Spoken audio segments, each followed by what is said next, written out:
Hello viewers, welcome you all. আজকের এই ভিডিওটি একজনের রিকোয়েস্টে কিছু স্ট্রাকচারস যেগুলো হচ্ছে বটে দিয়ে, বাংলা বাক্যে আমরা বটে বলে থাকি, সেই বটে দিয়ে 5 ধরনের বাক্য আমরা এখানে শিখব, স্ট্রাকচারের মাধ্যমে শিখব। যেমন, বটে এর দাম এত বেশি, সে খুব সুন্দরী বটে কিন্তু তাতে আমার কি। আপনি ধনী বটে কিন্তু কখনো কাউকে সাহায্য করেন না। বটে দিয়ে ইংরেজি করার জন্য আমাদের জানা দরকার বটের ইংরেজি শব্দগুলো কি কি হতে পারে। তার আগে আমাদের জানা দরকার বটে এর অর্থ কি।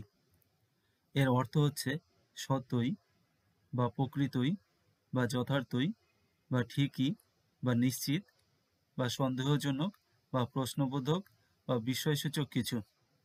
তাহলে কোনো কিছুকে নিশ্চিত করতে বা কোনো কিছু ঠিকই রয়েছে বা যথার্থই রয়েছে, এইসব ক্ষেত্রে আমরা বটে ব্যবহার করি। আবার প্রশ্নবোধক বা সন্দেহজনক বা বিস্ময়সূচক কিছু বোঝাতে আমরা বটে ব্যবহার করি। এবারে দেখে নেওয়া যাক বটের ইংরেজি কি কি হতে পারে। বটের ইংরেজি এইগুলো হতে পারে: ইনডিড বা শিওর বা শিওরলি বা ট্রু বা ট্রুলি বা ডেফিনিট বা ডেফিনেটলি বা রিয়েল বা রিয়েলি বা আনডাউটেডলি বা নো ডাউট বা কারেক্ট বা কোয়াইট বা রাইট বা ইয়েস। এইসবগুলো আমরা বটের জন্য ব্যবহার করতে পারি। বটে দিয়ে যে 5 ধরনের বাক্যের কথা বলা হয়েছে, তার প্রথম ধরনটি হচ্ছে বাক্য যা নিশ্চিত কিছুকে বোঝায়। এই ধরনের বাক্যগুলোর ক্ষেত্রে আমরা ব্যবহার করব এই স্ট্রাকচারটি। সাবজেক্ট প্লাস বি ভার্ব অবশ্যই টেন্স এবং পার্সন অনুসারে হবে, plus quite plus adjective plus others. এবারে দেখে নেওয়া যাক এই বাক্যগুলো। এটা ঠিক বটে, সে নিখুঁত বা সঠিক বটে, এটা বলা কঠিন বটে। তো প্রথম বাক্যটি এটা ঠিক বটে, এর ইংরেজি হবে it is quite right or it's quite right. সে নিখুঁত বা সঠিক বটে, এর ইংরেজি হবে he is quite perfect or he is quite perfect. এটা বলা কঠিন বটে, এর ইংরেজি হবে it is quite difficult to say or it's quite difficult to say. 2 number স্ট্রাকচারটি হচ্ছে সেই সব বাক্যের জন্য যখন আমরা কোনো কিছু শুনে অবাক হয়ে যাই বা বিস্ময়করভাবে কিছু বলি। যেমন, বটে এটি হয়েছিল, তখন আমরা ব্যবহার করব এই স্ট্রাকচারটি। স্ট্রাকচারটি এমন: ইনডিড, এরপর থাকবে subject plus verb plus others. এবারে দেখে নেওয়া যাক কিছু বাক্য। বটে সে আমাকে গালিগালাজ করেছে, বটে এর দাম এত বেশি, বটে আমাকে দেওয়া হবে। তো এই যে বাক্যগুলো, এর শেষে একটি এক্সক্লেমেশন মার্ক থাকবে। বটে আমাকে গালিগালাজ করেছে, এর ইংরেজি হবে indeed he has abused me. বটে এর দাম এত বেশি, এর ইংরেজি হবে indeed its price is so high. বটে আমাকে দেওয়া হবে, এর ইংরেজি হবে indeed I will be given. আমরা যখন পুরোপুরি নিশ্চিত হয়ে কিছু কথা বলি, তখন এই পুরোপুরি নিশ্চিত এমন বাক্যের জন্য আমরা ব্যবহার করব এই স্ট্রাকচারটি। Subject plus verb plus definitely plus others. স্ট্রাকচারটি অবশ্যই টেন্স এবং পার্সন অনুসারে হয়। যেমন ভবিষ্যৎকালে এই স্ট্রাকচারটি হবে subject plus will plus definitely plus V1 মানে ভার্বের বেস ফর্ম প্লাস আদার্স। এবারে দেখে নেওয়া যাক এই বাক্যগুলো। সেখানে কিছু একটা ঘটেছিল বটে, তোমার একটি বইয়ের প্রয়োজন বটে, তারা এটা জানতো বটে। তো সেখানে কিছু একটা ঘটেছিল বটে, এর ইংরেজি হবে সামথিং ওয়াজ ডেফিনেটলি হ্যাপেনিং দেয়ার। তোমার একটি বইয়ের প্রয়োজন বটে, এর ইংরেজি হবে ইউ ডেফিনেটলি নিড এ বুক। তারা এটা জানতো বটে, এর ইংরেজি হবে দে ডেফিনেটলি নিউ ইট। এবারে দেখে নেওয়া যাক ভবিষ্যৎকালের কিছু বাক্য। আমি আগামীকাল স্কুলে যাব বটে, সে কাজটি করবে বটে, দলটি হারবে বটে। আমি আগামীকাল স্কুলে যাব বটে, এর ইংরেজি হবে I will definitely go to school tomorrow. সে কাজটি করবে বটে, এর ইংরেজি হবে he will definitely do the work. দলটি হারবে বটে, the team will definitely lose. আমাদের কোনো বক্তব্য নিশ্চিত করতে আমরা অনেক সময় বাক্যের শেষে হা বটে বা ঠিক বটে এমন করে বলে থাকি। বিশেষ করে প্রশ্নবোধক বাক্যের পর হা বটে বা ঠিক বটে বলি।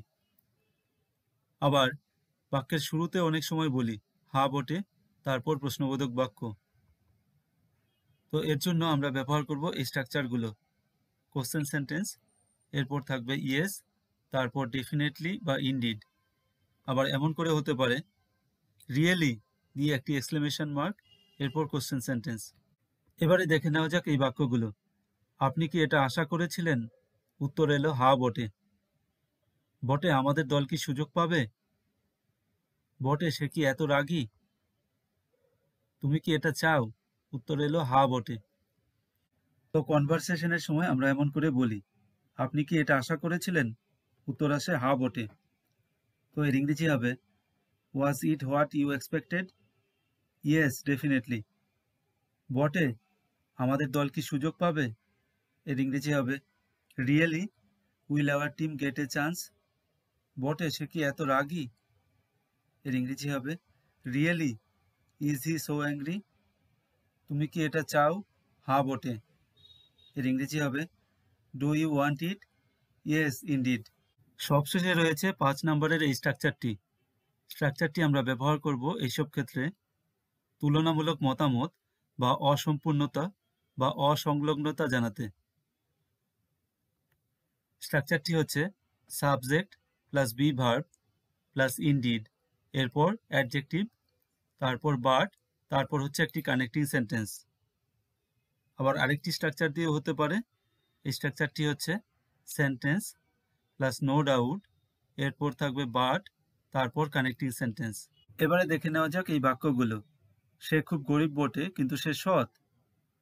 ছেলেটি পড়ুয়া বটে কিন্তু সে মেধাবী নয়। সে খুব সুন্দরী বটে কিন্তু তাতে আমার কি? সে খুব গরিব বটে কিন্তু সে সৎ। এর ইংরেজি হবে he is indeed very poor but he is honest. আবার এমন করেও বলা যায় he is really very poor but he is honest. ছেলেটি পড়ুয়া বটে কিন্তু সে মেধাবী নয়। এর ইংরেজি হবে the boy is indeed studious but he is not intelligent or brilliant. সে খুব সুন্দরী বটে কিন্তু তাতে আমার কি? এর ইংরেজি হবে she is indeed very beautiful but what is that to me. এবারে দেখে নেওয়া যাক আরো কিছু বাক্য। আপনি ধনী বটে কিন্তু কখনো কাউকে সাহায্য করেন না। সে সুন্দরী বটে কিন্তু সে একজন খারাপ মনের মেয়ে। এবারে আপনি ধনী বটে কিন্তু কখনো কাউকে সাহায্য করেন না।